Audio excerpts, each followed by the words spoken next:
ይሰማል። አሜን። ክብር ይሁን ለጌታ፣ ክብር ይሁን ለአዳነን፣ ክብር ይሁን።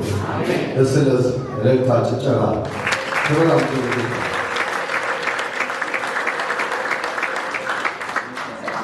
መቼም እቺ ቤተክርስቲያን እነዚህ 30 ዓመታቶች ከብዙ ተግዳሮት አልፋ እንግዲህ በልዩ ጸጋ ስታገለግሉ ዋጋ ስትከፍሉ ከነበራችሁ ቅዱሳኖች የምስጋና ድግስ አዘጋጅታለች። ክብር ለጌታ ነው።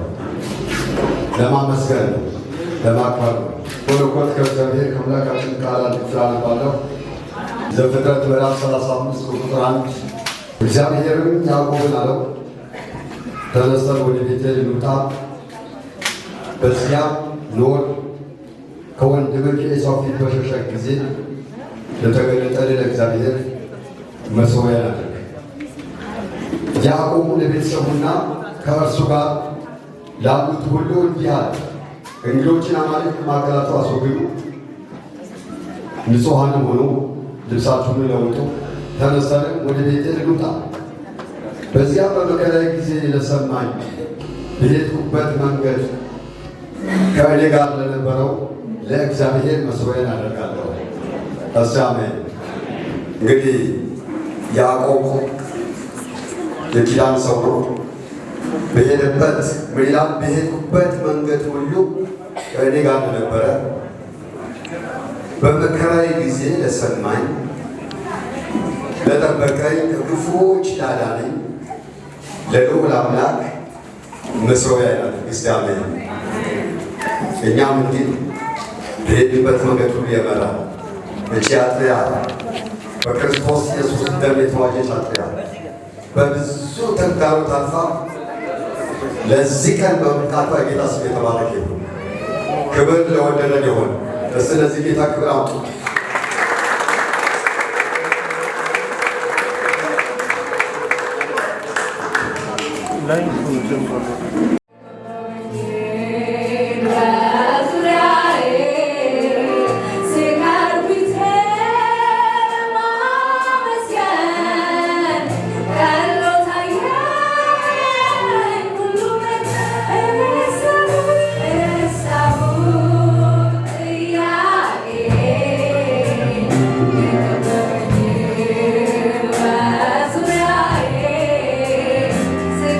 We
Hallelujah.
Hallelujah.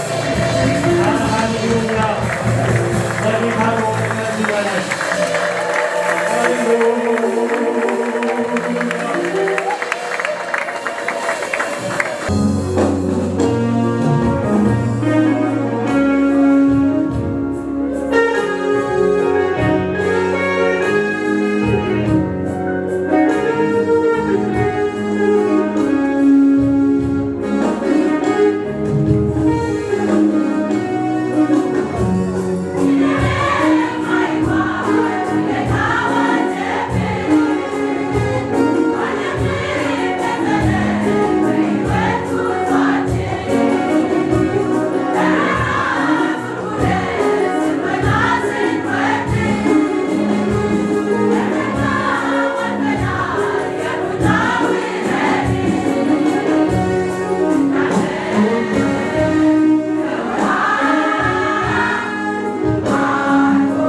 እንኳን ለአየር ጤና አጥራ መሰረተ ክርስቶስ ቤተክርስቲያን የ30ኛው ዓመት የምስረታና የምስጋና ክብረ በዓል በሰላም አደረሳችሁ አደረሰን እያልን እኔ ሩት ፍቅሬና እኔ ቤተልሔም መለሰ ፕሮግራሙ ከዚህ በኋላ ሌላ ፕሮግራም በመብራት አብረናችሁ እንቆያለን። እስቲ ደስ ያለው ለጌታ ክብር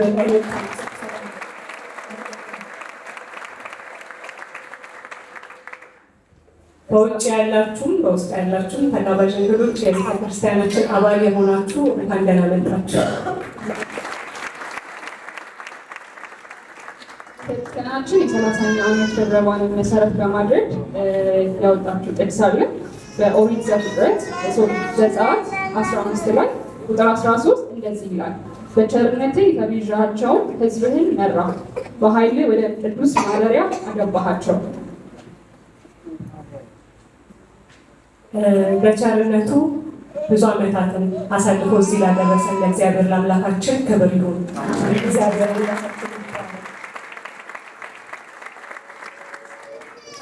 ከዚህ በኋላ የሚኖረን ፕሮግራም ወንድም አቤል በየቤተክርስቲያናችን ሰብሳቢ እንኳን ደህና መጣችሁ መልእክት ንግግር ያደርግልናል። እንዲሁም ማስታወቂያዎችና የመጽሔት ምረቃ ይኖረናል።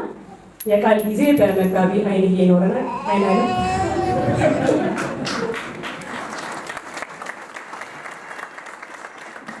በቤተክርስቲያኒቱ አባቶችና እናቶች የባርኮት ጊዜ በጋሽ ታቢት አህመድ፣ ጋሽ ማርቆስ አበሬ፣ እናት አዳነች ቱጂ፣ ነጋሽ ዳጊሳ ይኖረናል። እንዲሁም ደግሞ የምሳና የሻይ ቡና ሰዓት ይኖረናል።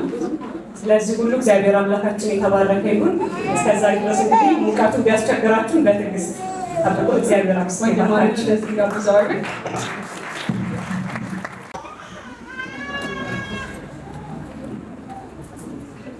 በጣም ታምራላችሁ።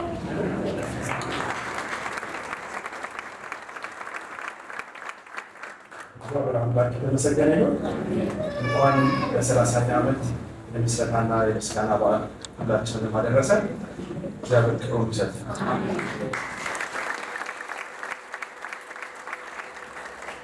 እንግዲህ ያወጣው ኮፒ እንኳን ደህና መጣችሁ ለማለትና ይህንን ፕሮግራም ለመክፈት እንግዲህ ኮፒ በፊታችሁ ቆሜያለሁ። ብዙ አባቶች ብዙ እናቶች አሉ። ነገር ግን የታወቀብኝና በፊታችሁ ቆሜያለሁ።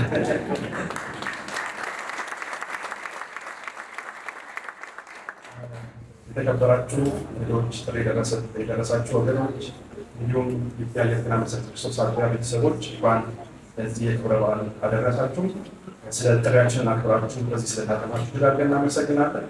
እንግዲህ ይህ 30 ዓመት ቤተክርስቲያኒቷ አጥቢያ ከሆነችበት ጀምሮ 1987 ግንቦት ወር ጀምሮ የተመሰረተችበትን በዓል የምናከብረው እንግዲህ ሁላችንም እንደምናውቀው ቤተክርስቲያን ስትጀምር በጋሽ ጸጋ ቤት በጸሎትና በባይብል ስተዲ ወይ በመጽሐፍ ቅዱስ ጥናት ከ1975 ጀምሮ ህብረት ሲያደርጉ እንደነበር ታሪክ ያሳያል። አንዳንድ ወገኖችም በዚህ ያሉ በህይወት ጠብቆ ምስክር እንዲሆኑ ያው ምስክር እንዲሆኑ በዚህ ታድመዋል። ስለ እነሱ እግዚአብሔር እናመሰግናለን።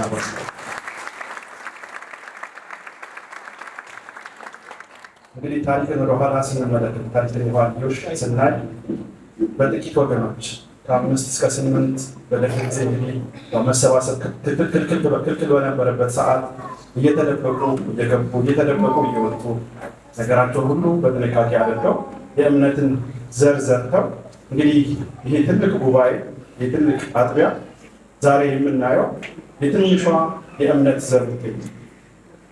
እንግዲህ የእግዚአብሔር ነገር እንደዚህ ነው። ትንሿ የእምነት ዘር ስትዘራ ትልቅ ዛፍ ትሆናለች። ብዙዎች የሚጠበሉባት፣ ብዙዎች የሚያርፉባት፣ ብዙዎች የሚፈወሱባት፣ ብዙዎች የሚታነጹባት፣ ብዙዎች ደግሞ ከጥፋት መንገድ ወደ ሕይወት መንገድ የሚመጡባት ትሆናለች እና እግዚአብሔር ይህንን ስላደረገ ክብሩን ለእሱ እንሰጣለን።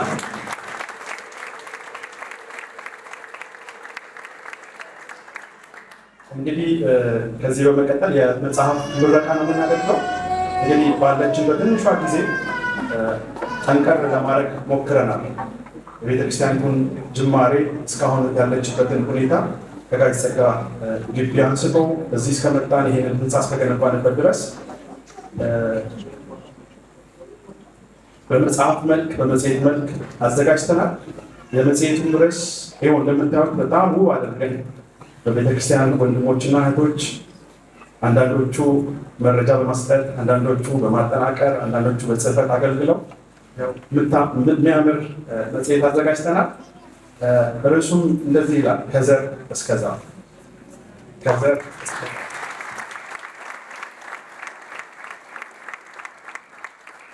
ከመጽሐፍ ቅዱስ አንድ ክፍል አነባለሁ። እዚሁ መጽሔት ላይ የታተመ ማቴዎስ ወንጌል ምዕራፍ 13 ከ31 እስከ 32 እንደዚህ ይላል። ሌላም ምሳሌ ያቀረበላቸው እንዲህም አለ፣ መንግሥተ ሰማያት ሰው ወስዶ በእርሻው የዘራትን የሰናፍጭ ቅንጣት ትመስላለች። እርሷም ከዘር ሁሉ አንሳለች፣ ባደገች ጊዜ ግን አትክልቶች ትፈልጣለች፣ የሰማይ ወፎች መጥተው በቅርንጫፏ እስኪያርፉ ድረስ ዛፍ ትሆናለች። ዛፍ ስላደረገን እግዚአብሔር እናመሰግናለን። እንግዲህ ቤተክርስቲያን ወደ 300 የሚሆን ኮፒ አሳትመናል። ሁላችሁም ገዝታችሁ እንድትጠቀሙ የቤተክርስቲያኒቷን ታሪክ እንድታዩ። በዚህ ውስጥ ብዙ ምስክርነቶች አሉ። በተለይ በቤተክርስቲያን አባሎች የተደረጉ ስጦታዎች፣ አንዳንድ የሚገርሙ ታሪኮች አሉ። ከዛ የምንማረው በተለይ አዲሱ ትውልድ የሚማረው ነገር አለ።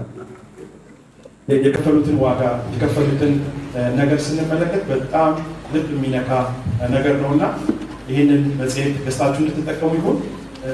ያዘጋጀነው እንዳልኳችሁ 300 ኮፒ ነው፣ ግን መጽሔት ቤቱ ትርፍ 15 ሰጥቶናል። እችን 15 መጽሐፍ ደግሞ ለጨረታ አቅርበናል። ወገኖቼ እዚህ ካሉ ይረዱኛል።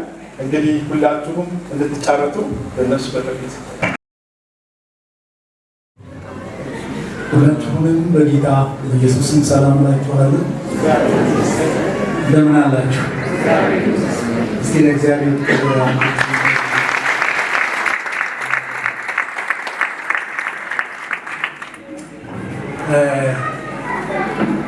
ያው በጣም ደስ ይላል። እነዚህ 30 ዓመት እግዚአብሔር ረድቶን ዛሬ ላይ ደግሞ እግዚአብሔርን ለማመስገን በመሰባሰባችን እግዚአብሔርን በጣም እጅግ አድርጌ አመሰግናለሁ።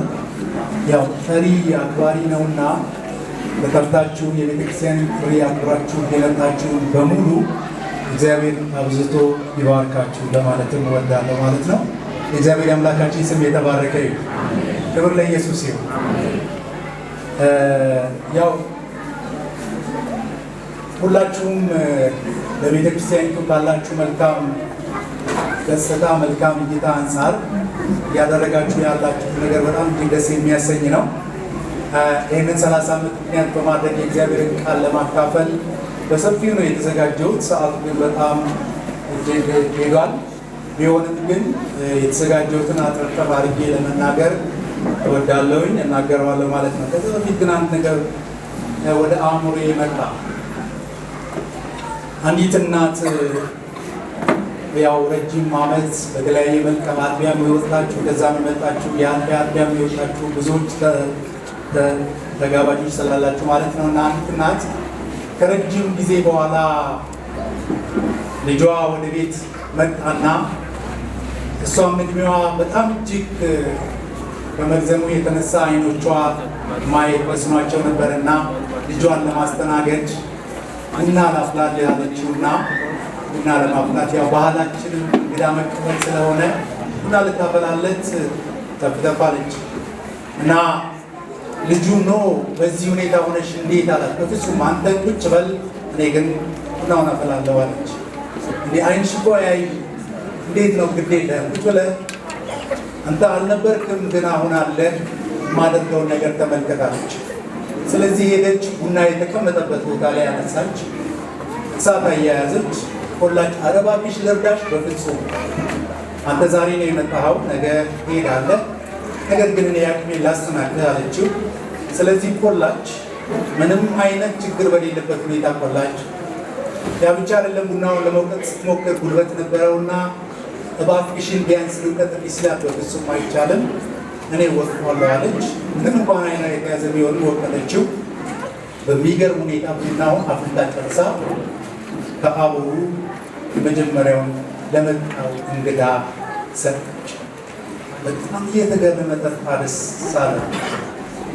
እኔ ብዙ ቡና ስለማልጠጣ ሁለተኛውን ጠጣለሁ ድገም አለች። ደገመ፣ ጠጣ ያለች። ምንም እንኳን ብታረጅ፣ ምንም እንኳን እድሜዋ ቢረዝም፣ ምንም እንኳን አይኖቿ እያዙ የመጣባትን ልጇን ለማስተናገድ ያላትን አቅም ሁሉ ተጠቀመች። ዛሬም እንዲሁ ይመስለኛል።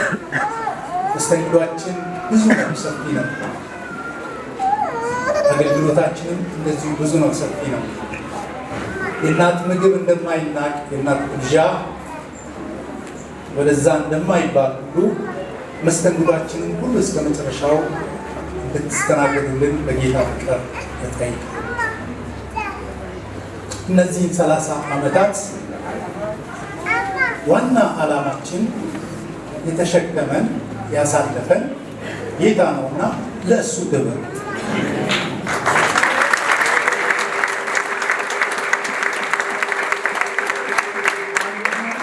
እና ዋናው ነገር እሱ በተለያየ መንገድ በተለያየ አገልግሎት ሁላችንም በዚህ ቤተክርስቲያን በእግዚአብሔር ጸጋ ተረድተን አገልግለናል። ስለዚህ በእነዚህ 30 ዓመት ይህን ደርሰናልና ከዚህ በኋላ ላለው ደግሞ ገጽታችን ይሄን ይመስላል። አገልጋዮቻችን ያስተናግዳሉ፣ አገልጋዮቻችን ይሰብካሉ፣ ዘማሪዎቻችን ይዘምራሉ። የአየር ጤና መሰረተ ክርስቶስ ቤተክርስቲያን ምስረታ ያለንን ነባራዊ ሁኔታ ገልጸን እንደዚህ ለዚህ ነው በብዙ ተጋባዦች መጋረጃ ውስጥ መሸፈን ያለው። ያው እንኳን ደህና መጣችሁ። ይህን ስለተቀበላችሁ በጣም አመሰግናለሁ። የተዘጋጀውበት የእግዚአብሔር ቃል መዝሙረ ዳዊት ነው። እንዳልኳችሁ አጠር ለማለት ሞክራለሁኝ። መጽሐፍ ቅዱስ የያዛችሁ ሰዎች መዝሙረ ዳዊት በቅንፍ 73 ሙሉውን አነባለሁ። በጌታ ፍቅር እንድትሰሙኝ እጋብዛለሁ። በጌታ ስም አነባዋለሁ። እንደዚህ ይላል። ልባቸው ለቀና ለእስራኤል እግዚአብሔር እንዴት ቸር ነው። እኔ ግን እግሮቼ ሊሰናከሉ አረማመዴ ሊወድቅ ትንሽ የኃጢአተኞችን ሰላም አይቼ በአመፀኞችም ቀንቼ ነበርና ለሞታቸው መጣጣር የለውም፣ ኃይላቸው ጠንካራ ነው። እንደ ሰው በድካም አልሆኑም፣ ከሰው ጋርም አልተገረሙ። ስለዚህ ትዕቢት ያዛቸው፣ ኃጢአትንና በደልን ተጎናጸፏት። ዓይናቸው ስብ ስለሆነ ወጣ፣ ልባቸውን ከምኞታቸው ይልቅ አገኙ። አስበው ክፉ ነገርን ተናገሩ፣ ከፍ ከፍ ብለውም በአመፃ ተናገሩ።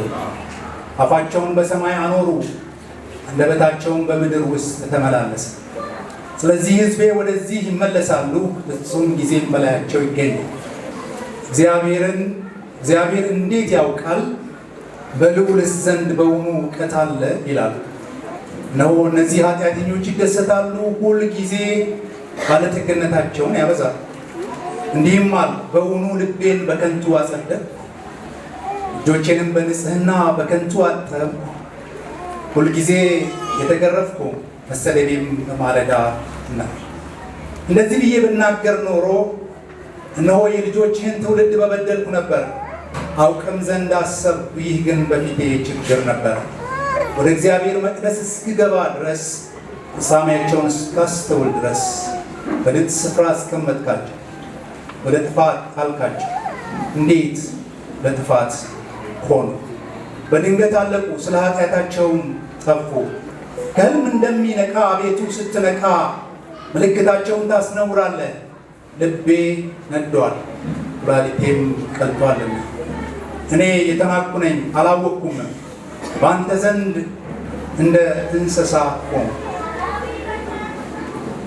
እኔ ግን ዘወትር ከአንተ ጋር ነኝ።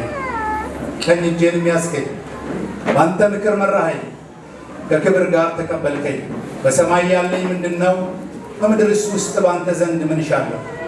የልቤ አምላክ ወይ ልቤና ሥጋ ያለቀ፣ እግዚአብሔር ግን ለዘላለም እድል ፈንታዬ ነው።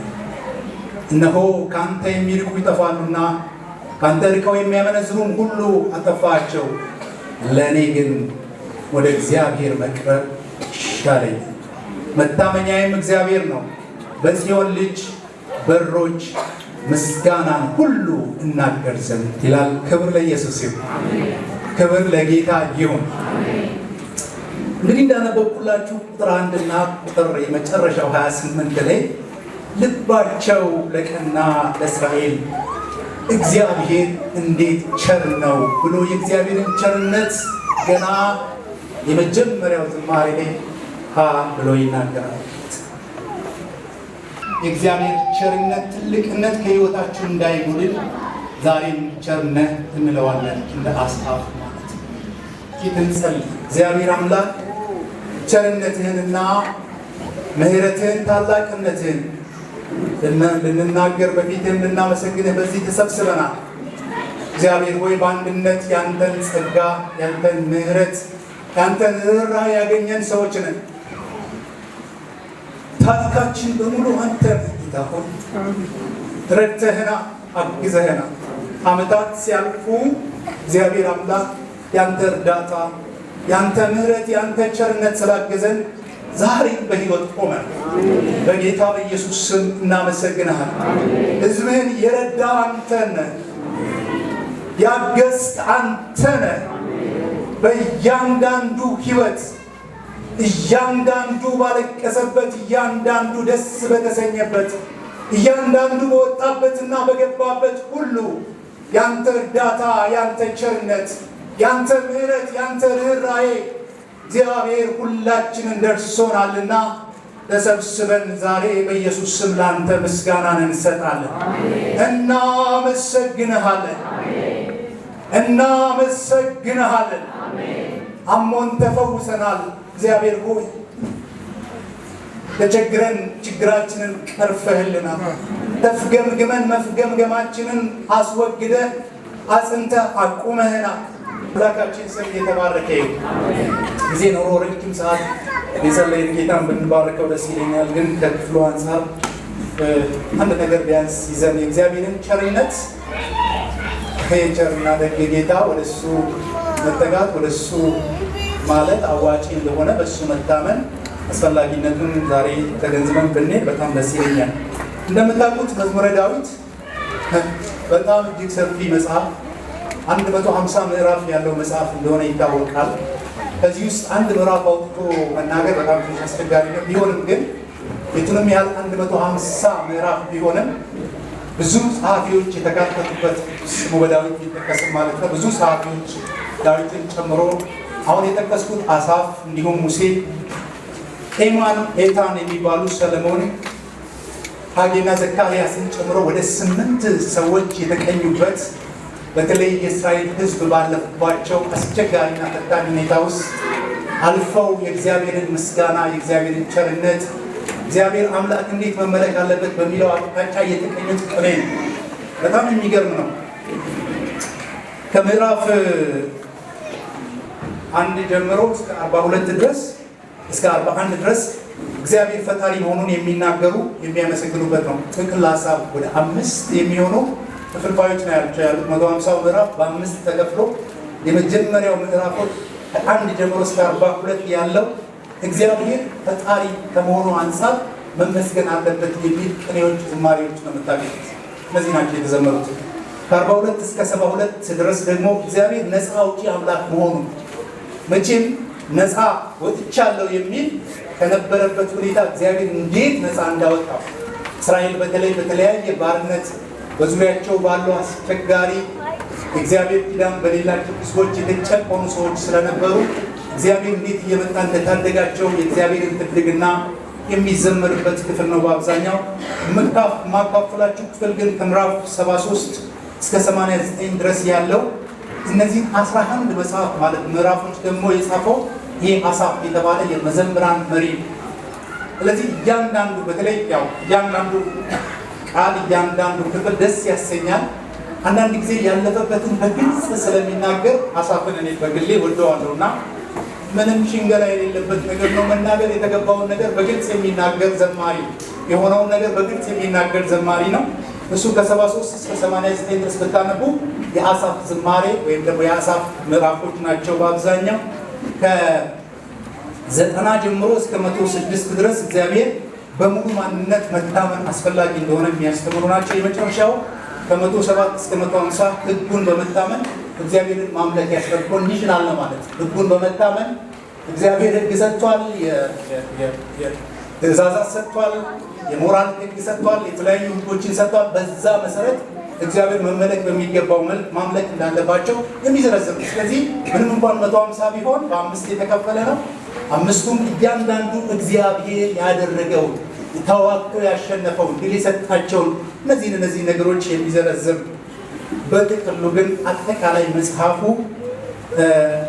መሲሐዊ የሆነ ወይም ስለ ክርስቶስ ምጽአት የሚናገር በአብዛኛው ሲሆን በሕይወት ንጽሕና እግዚአብሔርን ማምለክ ማመስገን ተገቢ ነው። ምክንያቱም እሱ ታላቅ አምላክ ነው። በህይወት ንጽህና እግዚአብሔርን ማምለክ ተገቢ ነው። የትኛውም ክፍል ላይ ስትሄዱ እግዚአብሔር ማምለክ ጥሩ ነው፣ መዘመር ጥሩ ነው፣ ማገልገል ጥሩ ነው። የህይወት ንጽህና ግን የመጀመሪያ ኳሊቲ። እግዚአብሔርን በህይወት ንጽህና ማምለክ አስፈላጊ ነው ነው። ስለዚህ ዛሬ አብረን እንድናይ ያሰብኩት ይሄኛው ምዕራፍ 73 በጣም የሚገርማችሁ ዘማሪ አሳፍ ቁጥር 1 ላይ ልባቸው ለቀና ለእስራኤል እግዚአብሔር እንዴት ቸር ነው፣ እንዴት ደግ ነህ እግዚአብሔር ብሎ ቁጥር 13ኛው ላይ ደግሞ ስትመለከቱ እንዲህ አልኩኝ፣ በውኑ ልቤን በከንቱ አጸደቅሁ፣ እጆቼን በንጽህና በከንቱ አጠብኩ ይላል። ይሄ ማለት ነው እግዚአብሔር አንተ ለእስራኤል አንተ ለሕዝብህ እንዴት ደግ ነህ፣ እንዴት ቸር ነህ ብሎ በመካከል ያለውን ነገር አልፌ የሆነው ደግሞ በከንቱ ነው ወይ እጆቼን ያነሳሁት ልቤን ያነሳሁት ብሎ ወደ ህይወቱ ሲመለስ አንዳንድ ማየትና ማሰብ ያልተገባውን ነገር በማሰቡ ምክንያት በህይወቱ ላይ የደረሰበት የእምነት ክስረት ትመለከታላችሁ። በጣም ዘማሪ ነው። በጣም የታወቀ ሰው ነው። በእስራኤል የታወቀ ነው። ከዳዊት ያልተናነሰ ዘማሪዎችን የሚመራ ባለቅኔ፣ እግዚአብሔርን ከራሱ አልፎ ህዝቡ እንዲያመልክ ያውም በዜማ ያውም በጥበብ ቃል ቅድም ወዳቸዋለሁ ያልኳቸውን ቅኔዎች ወደ 11 ምዕራፎች የተቀኘ የእግዚአብሔር ሰው በእስራኤል የታወቀ ቁጥር 1 አሳፍ፣ ዘማሪ አሳፍ አቤት በከንቱ እጆቼ ዝም ብዬ ነው እንዴ ጌታ ማመልከው የማተከል ማለት ነው። በጣም ደስ የሚለው የቱንም ያህል ግን የህይወት ኪሳራ የመሰለ ነገር የገጠመው ቢሆንም አሳፍ እግዚአብሔር ሲባል ቸር ነው የሚለው። ኢየሱስ ለዘላለም ጌታ። በእግዚአብሔር ጉዳይ ላይ የሚደራደርበት መደራደሪያ የለውም። ቸር ነህ አንተ፣ ደግ ነህ አንተ። ግን ደግነትህ ደግሞ ወደ ትንሽ ቋጠር ያደርገዋል። ልባቸው ለቀና ለእስራኤል እግዚአብሔር ልበ ቅኖች ያለ ለማ ልባቸው ለቀና አንተ ቸር ነህ ብሎ ይሄንን ያወራል።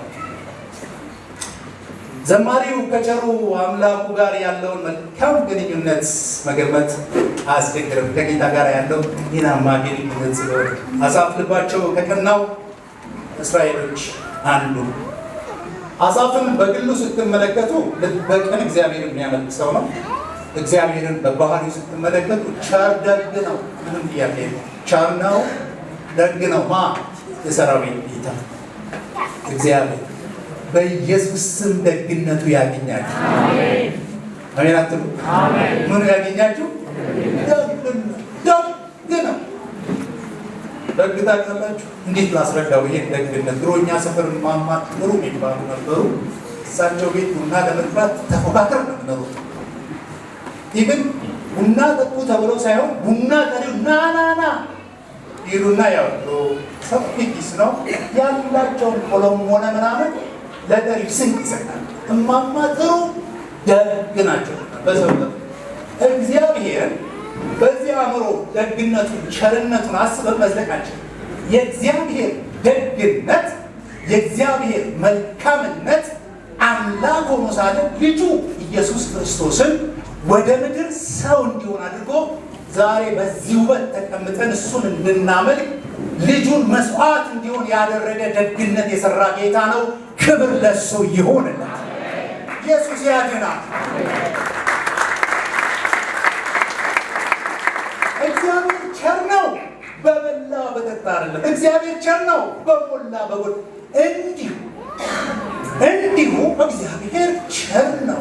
የእግዚአብሔርን ቸርነት፣ የእግዚአብሔርን ምሕረት፣ የእግዚአብሔርን ታላቅነት በሆነው ነገር ሁሉ በጣም የሚገርማችሁ ነገሮች ስለተሞሉ ስለተሳኩ ሳይሆን ባይሳኩ ባይመችም ደጉ እግዚአብሔር ስሙ ይባላል።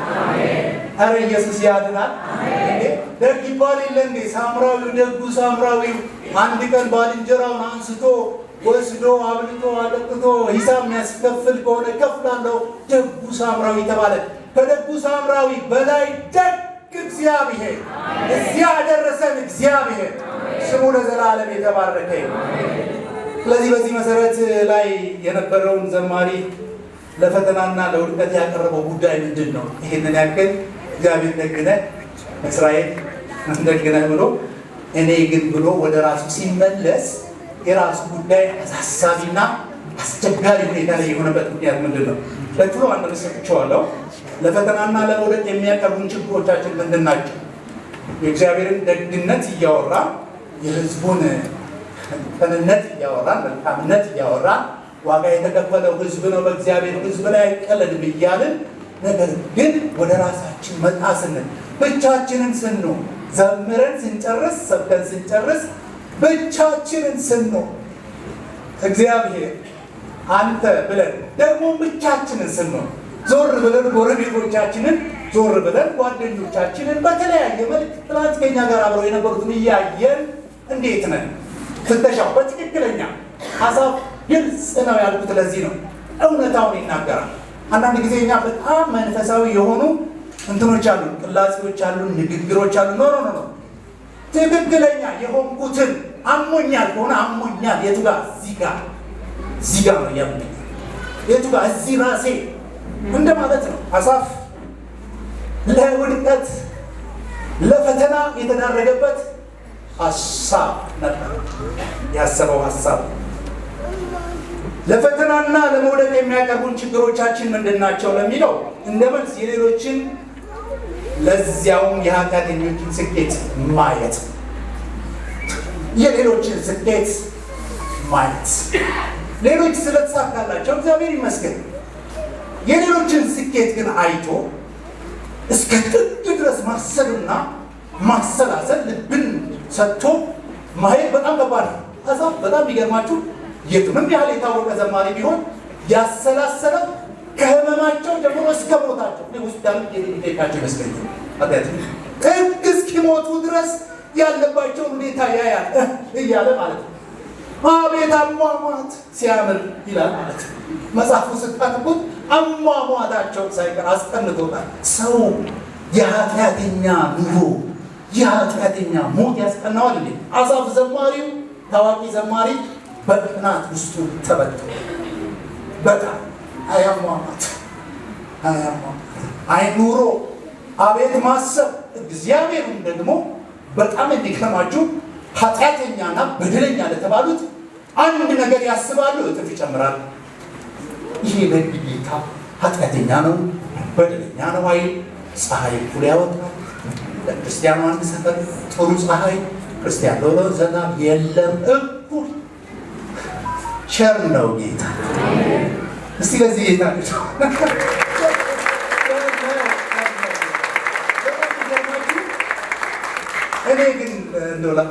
እኔ ግን እግሮቼ ሊሰናከሉ አረማመዴ ሊወድቅ ትንሽ ቀረኝ።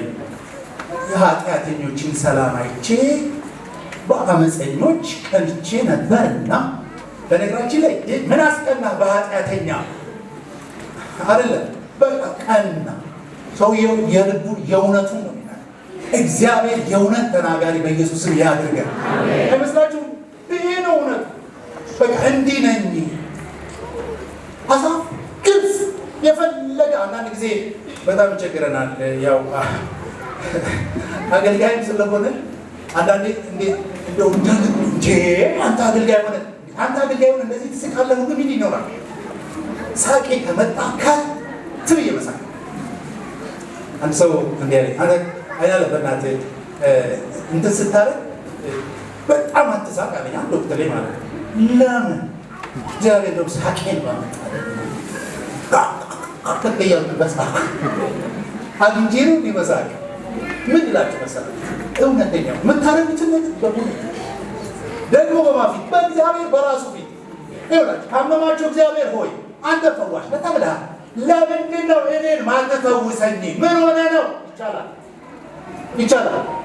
ይሄ እግዚአብሔር አይፈውስም ሌላውን እየፈወሰ እኔ ከማለት ቀጥታ በፊቱ በጌታ በኢየሱስ ክርስቶስ መጥቻለሁ። አሁን እንዲህ እየሆነብኝ ነው። ምን እያደረክ ነው አንተ እግዚአብሔር ሆይ ይቻላል። ለመሰረት ደግ ስለሆነ እንዴት እናገራለን አይደል?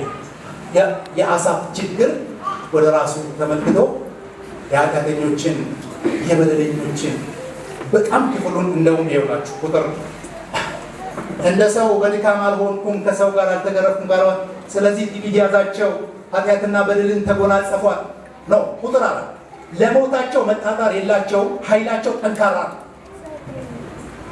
እንዳልኳቸው አሟሟታቸውን ሌላም ነገራቸው ስኬታቸው መልካም ነገራቸው ሁሉ ከቅናት የሚያወጣን ነገር ምን እንደሆነ ታውቃላችሁ? ለሰው መልካም ሆኖ ስታዩ ሰይ እንኳን እግዚአብሔር ረዳ እንኳን እግዚአብሔር መልካም አደረገ በአፋችሁ አውጡትና እኛ ኢትዮጵያውያን ትንሽ በአጠቃላይ ማለት ነው የሆነ ነገር ለሰው ሲሆን አይሁን ችግረኛ ስለሆነ በችግርም ስላደግን ይመስለኛል ብዙ ሆኖ ደስ አይልም። ግን ደስ ይላል ለወንድሜ ለእህቴ ስለሆነው ነገር እጅግ በደስታ ምላሽ መስጠት መቻላል። ይሄንን ባለማድረጉ ምክንያት ይሄ ሰው ለፈተና ለመውደቅና ለመንገዳገድ ለመስማት ከጊዜና ከሰዓት አንፃር ወደ ሁለተኛው ሀሳብ ብሄድ ደስ ይላል። ክብር ለእግዚአብሔር። ከኔ ጋር ናችሁ? እስኪ ከኔ ጋር ይሆናል። የጌታ ስም የተባረከ ነው። ክብር ለኢየሱስ ይሁን። ስለዚህ ደጉ ጌታ፣ ቸሩ ጌታ፣ መልካሙ ጌታ በእኔና በእናንተ ህይወት እንዲሰራ በዙሪያችን ያሉትን አንዳንድ ነገሮች ማየት መተው ነው። ሁለተኛው ለመውደቅ ለፈተና እንዲሁም ደግሞ ለችግሮች የምንዳረግባቸው ምክንያቶች ምንድን ናቸው? ለምን ተስፋ ወደ መቁረጥ በጌታ ቤት እያለ ጌታ እያመለክን ወዲያው ተስፋ ቁርጥ ለምን እናደርጋለን? ዛሬ ተስፋ እንዳትቆርጡ ማን እመክራቸዋለሁ። እንዲህ አለ ይሄ ሰው ይህንንም ያክል እንኳን ተስፋ በሚያስቆርጥ ሁኔታ ውስጥ ቢያልፍም አንድ ስርዓት አላቸው። እስራኤል እንደምታውቁት ቤተ መቅደስ የሚባል ስርዓት አላቸው። ወደ ቤተ መቅደስ ሄደው ይገባሉ። በቤተ መቅደሱ ገብተው የሚያደርጉት ነገር አለ። እግዚአብሔር የሚመለክበት ስፍራ ሄደው ከእግዚአብሔር ጋር የመነጋገር የመጸለይ ባህል አላቸው። ወደ እግዚአብሔር መቅደስ አለመግባት ለውድቀት፣ ተስፋ ለመቁረጥ፣ ግራ ለመጋባትና ለማጉረም ነው ይላል። ስለዚህ እኔና እናንተ እውነት ለመናገር ጌታን ለመጠየቅ ከዚህ ኢየሩሳሌም መሄድ እንኳን ወደ መቅደስ መሄድ እንኳን አይጠበቅብንም። ስለ እኔና ስለ እናንተ የሞተው ጌታ ሞትን ድል አድርጎ ያመነውን ክርስቲያኖች በሙሉ ዋጋ የተከፈለብንን ክርስቲያኖች በሙሉ ይዞን ወደ ቅድስተ ቅዱሳን ገብቷል። ስለኛ ጠበቃ በዚያ አለ። ጌታ ሆይ ብለን ብንጠይቀው በዙሪያችን ያለውን እያየን ግራ ከመጋባት ጌታ ለእያንዳንዱ ነገር መልሳ የሚገርም መልስ እያለው በእጃችን መልሱን ይዘን የማልቀስ ያክል ማለት እግዚአብሔር ሊናገረን ጆሮአችን ከፍቶ ቃሌን ስሙ ብሎ የከበረ ነገር በእጃችን አኑሮ ነገር ግን ቶሎ ብለን ለክርስቲያን በዚህ ምድር ያለውን ጉዞ ተስፋ አንቆርጣለን። አንድ ቁርጥ ልንገራችሁ። እኛ ሀገራችን በሰማይ ከዛ ደግሞ የሚመጣ የሚከብድ ጌታ እንጠብቃለን።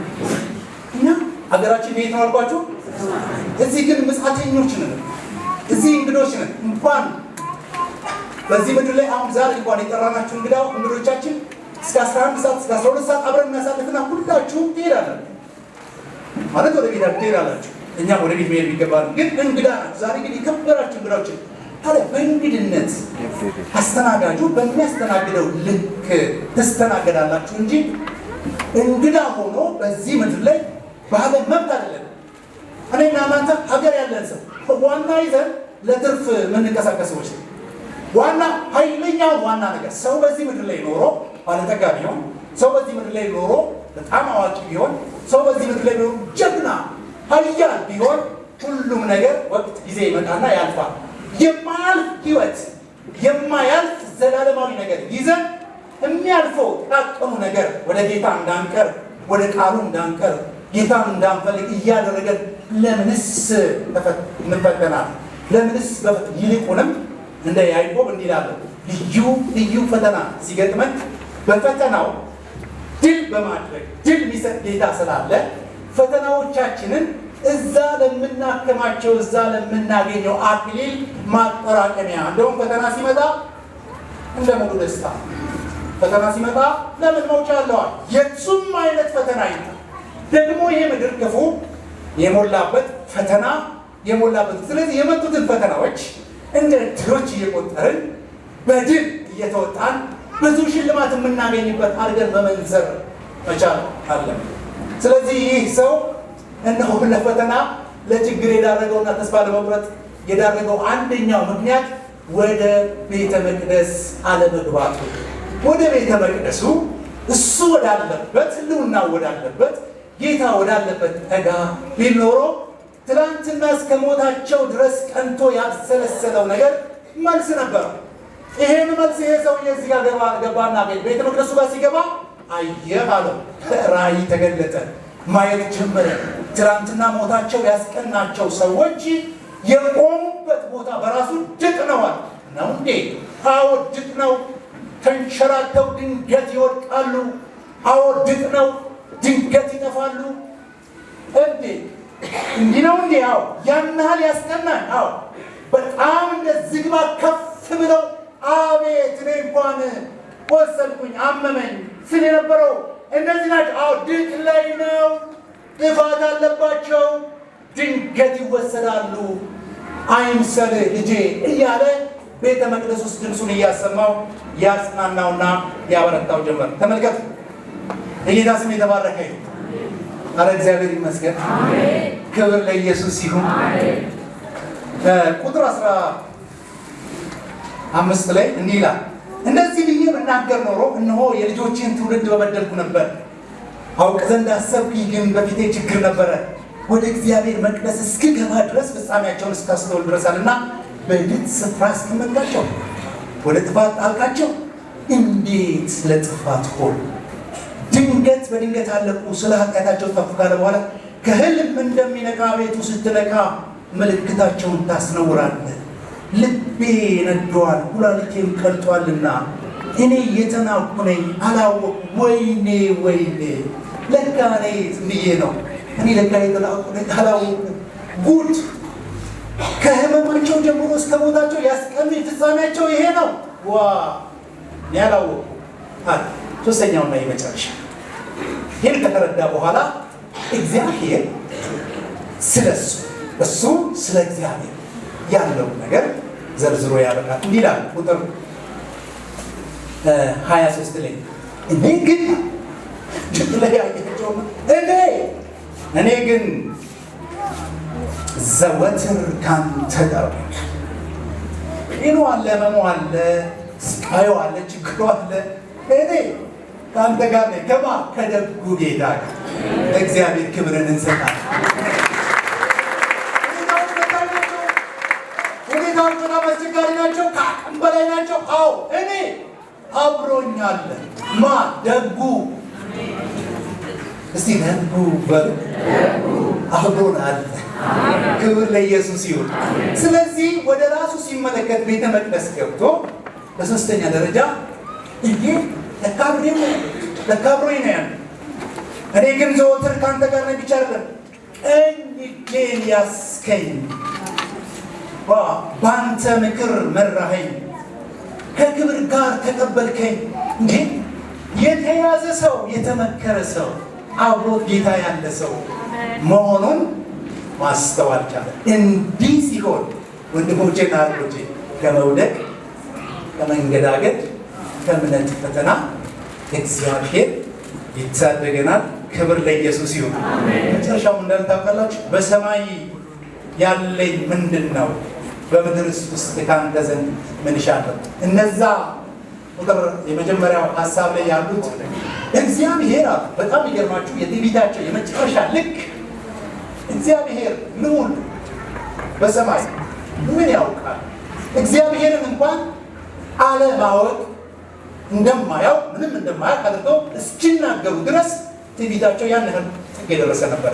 ይሄ ሰው ግን ከዚህ በኋላ ምን ማለት መስል በቃ እኔ ሞቻለሁ። አሁን አንድ የሞተ ሰው አስከሬን እዚህ ጋር አስቀምጠን 6 ሰዓት ነው የምትቀበለው። በቃ 9 አድርገንልሃል 11 ሰው ነው የምትቀበረው ቢባል 11 ቀበራችሁት 12 ቀበራችሁት በህይወት ያለነው ጉዳይ እንጂ እሱ የለም ይላል። ክርስትና ከጌታ ጋር አብሮ የሆነ ሰው የዚህ ዓለም ሰልፍ መከራ ጫና ባለበት እጁ ስለተያዘ በምክሩ ስለሚመራ አብሮት እግዚአብሔር ስላለ ላይታች ውጣውረድ ችግር መከራ የቱንም ያህል ከፍ ቢል የሰራዊት ጌታ እግዚአብሔር ከሱ ጋር ስለሆነ ፈተናዎችን በድንቅ ያልፋቸዋል። ስለዚህ በሰማይ በምድርም ምን ነህ ይላል አንተ ለኔ አለ። በሰማይ ያለኝ ምንድነው በምድርስ ውስጥ ካንተ ዘንድ ምን ይሻል ብሎ ሲደመድብ የልቤ አምላክ ሆይ ልባቸው ተቀናለ የልቤ አምላክ ሆይ ልቤና ስጋ ያለቀ እግዚአብሔር ግን ለዘለዓለም እድል ፈንታዬ ነው። ይሄን ጥቅስ አብረን ብለን እንጨርሳለን ማለት ነው። እንዲህ እንበል የልቤ አምላክ ሆይ ሁላችሁም እንድትሉ ፈልጋለሁ። የልቤ አምላክ ሆይ ልቤና ስጋዬ አለቀ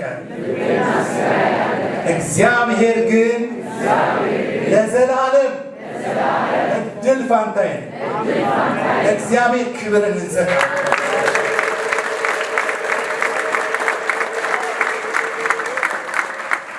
ከዛ በኋላ አጭር ነው።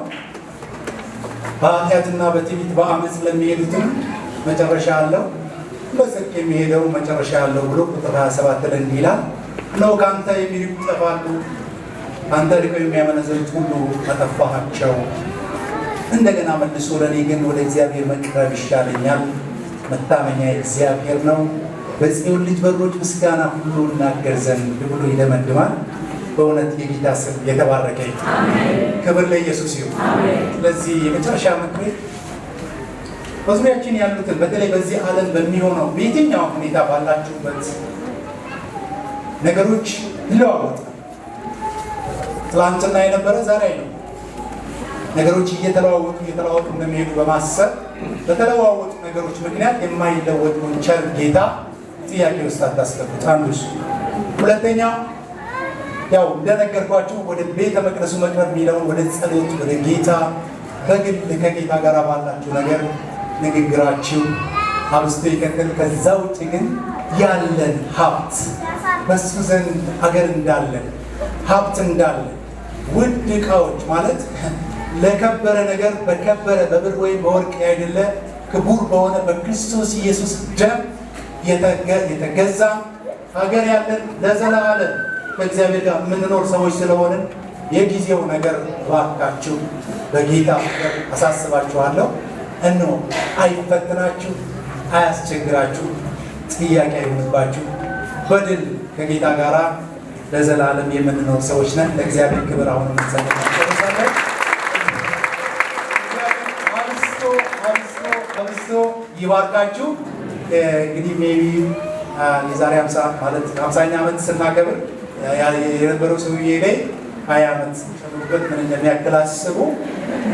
20 ጨምሩና 50 ዓመት በእርግጠኝነት በትልቅ አንዳንዴ በሬ አርደን እንደግዛለን እያልኩኝ እንደው በሬ ሲታረድ ያለው በሌሊት ነው የመጣሁት ሲታረድ እንዳየሁ የዛሬ 50 ዓመት የዛሬ 50ኛ ዓመታችን ስናከብር በእርግጠኝነት በእንዲህ አይነት አዳራሽ ሰፋ ባለ ሰፋ ባለ ነው በዛ ባለ እኛ እንኳን ባልነው ልጆቻችን የጌታ ስም የተባረከ ይሁን። በጣም ወዳችኋለሁ። እግዚአብሔር ይባርክ።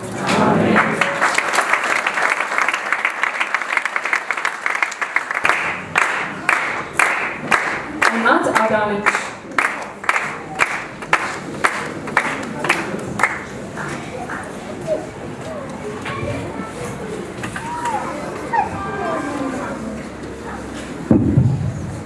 እግዚአብሔር አምላካችንን እናመሰግናለን። ወደዚህ ቀን በሰላም ጠብቆ አደረሰን።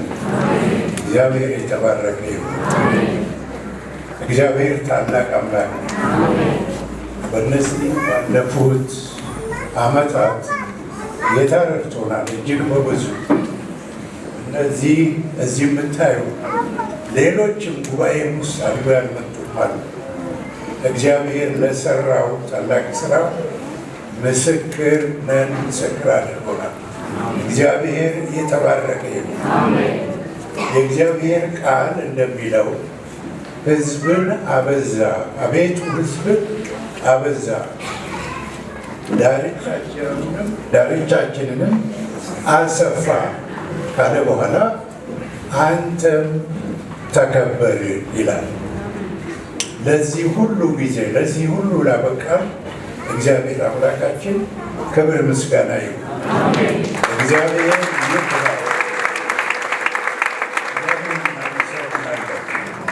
በእነዚህ ዘመናት ባሳለፍነው ጊዜያት እኔ በአንዳንድ ነገሮች በጣም እደነቃለሁ። የእግዚአብሔር ታማኝነት፣ እግዚአብሔር ሕዝቡን መጠበቁ፣ ማብዛቱ፣ ታማኝነቱ እጅግ ብዙ ጊዜ እገረማለሁ።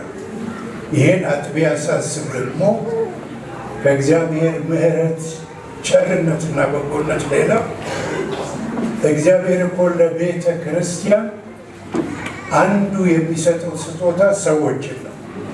እግዚአብሔር ለዚች ቤተ ክርስቲያን በጣም የታመኑ የተሰጡ ልጆችን ደግሞ ሰጥቷል።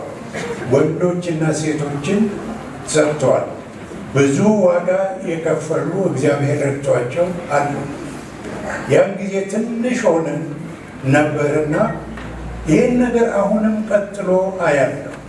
ለእግዚአብሔር ቤት ፍጹም መሰጠት፣ ጌታን ማክበር፣ እግዚአብሔር ይሄንን ያብዛላችሁ። እግዚአብሔር ይባርካችሁ። ለጌታ ቤት ላደረጋችሁት ነገር ጌታ ይባርካችሁ። እግዚአብሔር ታማኝ አምላክ ነው። የጀመረውን ስራ እሱ ይጨርሳል። እግዚአብሔር የተመሰገነ ይሁን። እናመስግን ጌታ በጋራ። እግዚአብሔር አምላካችን እናመሰግንሃለን። የረዳህንን አምላካችን ስምህን ከፍ ከፍ እናደርጋለን። እግዚአብሔር ጥቂቶች ሳለን አበዛህን፣ ጥቂቱን ነገራችንን አንተ ባረክ። ለዚህ ቀን ደግሞ አበቃህን። ስምህ ለዘላለም የተባረከ ይሁን። ይህን ጉባኤ እግዚአብሔር አምላካችን አንተ ባረክ። ስምህ የተባረከ ይሁን። ከተለያየ ስፍራ እግዚአብሔር አምላካችን አንተን ከእኛ ጋር ለማመስገን የተገኙትን እነዚህን ወገኖች ደግሞ ባርካቸው። ታናናሾችን እግዚአብሔር ሆይ ባረክ፣ ታላላቆችን አንተ ባርክ። በዚህ የጀመርከውን ስራህን እስከ መጨረሻው እንደ ቃልህ አንተ ፈጽም። ክብር ምስጋና ለስም ይሁን በኢየሱስ ክርስቶስ ስም። እግዚአብሔር የተመሰገነ ይሁን። እግዚአብሔርን አመሰግናለሁ። እንባዬ ይመጣል። ይህን ህዝብ ሳይ እንባዬ ይመጣል። ብዙ ነገር አይቻለሁ። በዚህ ቤተክርስቲያን በእጅ ያደገዋል። እግዚአብሔርን አመሰግናለሁ። እግዚአብሔር ይህን ሁሉ ፍሬ ሲሰጥ ተቋም ገብቼ አቤት ያንተ ፍሬ እንዴት ያምራል፣ እንዴት ውብ ነው፣ እንዴት ድንቅ ነው። እግዚአብሔርን አከበር አክብሬ ያለው እግዚአብሔርን።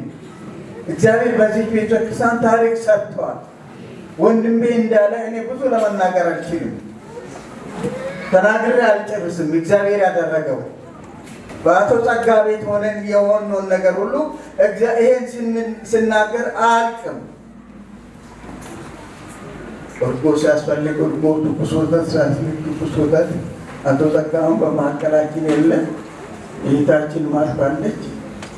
በዚህ ነው የመነጫ ቤተክርስቲያን፣ በዚህ መነጫ፣ በዚህ ቦታ አደገ እስከ ሰበታ ድረስ እስኪሄድ ድረስ። እኔ ዛሬ እዚህ የሚመለከታቸው ድህነት ያስተማርኳቸው ጋሽ ማርቆስ አታውቀኝ? አውቃቸዋለሁ። እግዚአብሔር ይመስገን። እግዚአብሔር ድንቅ ስራ ሰርተዋል። ይሄ ነው ለማለት አልችልም። እኔ ተናግሬ አልጨርስም። ውለታው ብዙ ነው። ገና ብዙ እንሰፋለን፣ ገና ብዙ እናድጋለን። እግዚአብሔር ድንቅ ስራ ሰርተዋል። በዚህ ውስጥ ሁሉ ስናል እግዚአብሔር እጃችን ስለያዘ የእግዚአብሔር ስም የተባረከ ይሁን። እግዚአብሔር ስም የተባረከ ይሁን። እግዚአብሔር ስም የተቀደሰ ይሁን። እባርካችኋለሁ፣ ተባረኩ። እባርካችኋለሁ፣ ተባረኩ። ዘራችሁ እንደዚህ ይብዛ። እግዚአብሔርን ለማገልገል የሚሮጥ ይሁን። የእግዚአብሔር ጸጋ በውስጣችሁ ይብሰስ። እኔ የሚመኘው ይሄንን ነው። ታሪክ ተሰርቷል በዚህ ቦታ። ይሄ ቦታ እንዲገኝ ብዙ አገልጋዮች፣ ጸሎት ጓዶች እየዞረን እንጸልይ ነበር። እንደ አቶ ጸጋ፣ አቶ ታቢር ቤት በራት ሁሉ ተንበርክከን አስታውሳለሁ። ዘዋ ሄጄ እናንተ ቤተክርስቲያን የላችሁም? አዎ የለንም። ለእናንተ ቤት እኮ በአስፋልት ዳር ነው እግዚአብሔር ቦታ መሰጣችኋል። እግዚአብሔር ይባረክ። ይኸው ሰጠን። እግዚአብሔር ይመስገን። መጥቼ ጸሎት አገልጋዮች ነገር ምስክር የሚሆኑ አልጋነሽ አለች፣ አይን አለም ዳንጣ ያለች፣ ብዙዎቹም አሉ። እየዞረን እንጸልይ ነበር። ክፍት ቦታ ሁሉ እያየን እንጸልይ ነበር። አቶ ጎንፋን ባለው ይህን ቦታ ስናገኝ እኔና አስቴርን ጠራና መጣና ይህን ቦታ ይሆንላቸው? አዎ ይሆንልናል። እግዚአብሔር በዚህ ሁሉ አስቶ እዚያ አድርሷልና ክብር ለእርሱ ይሁን። እግዚአብሔርን አመሰግናለሁ።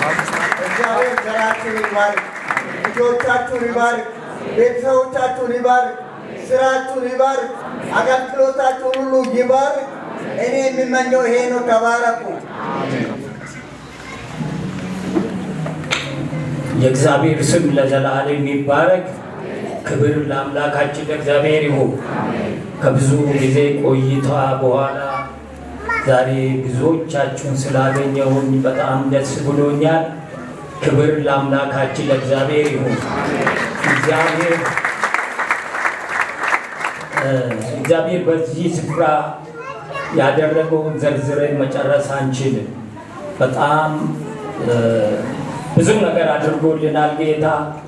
እናንተም ደግሞ አብረን በነበርን ሰዓት ጀምራችሁ የሄዳችሁትን ጅምር እግዚአብሔር ረድቶን፣ እግዚአብሔር አግዞን እዚህ ደረጃ አድርሰናል። እግዚአብሔርም አላሳፈረንም፣ እኛም አላሳፈርናችሁም። የእግዚአብሔር ስም ለዘላለም ይባረክ። ጅምሩ እንድንጨርስ ጀምረን እንድንፈጽም የረዳን እግዚአብሔር ስሙ ለዘላለም ይባረክ። ለዚህ ሁሉ መባረክ ያለባቸው በመጀመሪያ ለብዙ ዓመታት የረዱንም ወንድማችንን ጋይ ጸጋን እግዚአብሔር ይባርካቸው። ትውልዳቸው፣ ቤታቸው፣ ኑሯቸው የተባረከ ይሁን።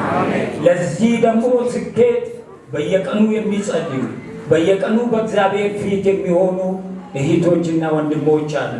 በየጓዳዎቻቸው የሚያለቅሱ የነሱ እንባ ፍሬ አፍርቶ ይቺ ቤተ ክርስቲያን ሰፍታለች። የእግዚአብሔር ስም ለዘላለም ይባረክ። በቤተ ክርስቲያን ውስጥ ለሚፈጠረው ችግር ሁሉ ከጎናችን ተሰልፋችሁ ለጥያቄዎቻችን መልስ ፈጣን መልስ ስትሰጡን የኖራችሁ ወገኖቻችን ለእናንተ እኔ ቃላት ያጥረኛል። ለእኛ እንደታዘዛችሁን፣ ለእኛ እንደተዘረጋችሁልን የእግዚአብሔር በረከት ወደ ቤታችሁ ይግባ። የእግዚአብሔር ሰላም ወደ ቤታችሁ ይግባ። ቤታችሁ ሙሉ ይሁን። ኑሯችሁ ሙሉ ይሁን። ጤናችሁ ሙሉ ይሁን እና እቺ ቤተ ክርስቲያን እግዚአብሔር በሰው ባርኳታል። ተባርከናል። እያንዳንዳችሁ ለምታደርጉት ነገር ለእኛ ለቤተ ክርስቲያን ላደረጋችሁት በጎ ነገር ሁሉ እግዚአብሔር ዘመናችሁን ይባርክ። እግዚአብሔር ትውልዳችሁን ይባርክ። ምንም ነገር አይጉደልባችሁ። እግዚአብሔርን የሚፈልጉት ከመልካም ነገር ሁሉ አይጎድሉም ይላልና ምንም ጎዶሎ ነገር ወደ ቤታችሁ አይግባ። ቤታችሁ ሙላት በሙላት ይሁን። የእግዚአብሔር ስም የተባረከ ይሁን። ተባረኩ። እግዚአብሔር ከእናንተ ጋር ይሁን። ብዙ ነገር ልናገር ነበረ፣ ያው የተጨቀጨቁኝ ስለሆነ ተባረኩ። ጌታ ይባርካችሁ። በጣም ደስ ብሎኛል። እግዚአብሔር ይባርካችሁ።